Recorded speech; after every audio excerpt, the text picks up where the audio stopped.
And finally, witches' outfits and vampire costumes are being readied up and down the country ahead of Halloween tomorrow night. But of course, the pandemic and current restrictions mean not everyone will be able to go trick-or-treating. Well, Sangeeta Lal is at a special event in central London this lunchtime and has all the details. This year's Halloween is going to be unlike we've ever known before, but just how different depends on where you live. Now, I'll come on to that a little bit more in a moment. But first, here in Covent Garden, they are certainly trying to keep the Halloween spirit alive. We're outside the pumpkin market and many people all day have been walking by to take their photos. And one thing we wanted to show you were the Munchkin pumpkins, which have been hogging the limelight. By far some of the cutest things we've seen here.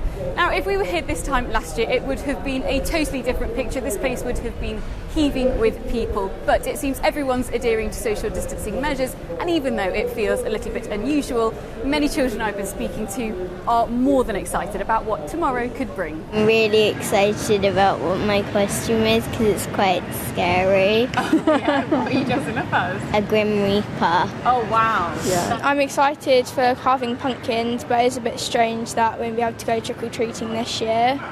But other than that, it's still fun.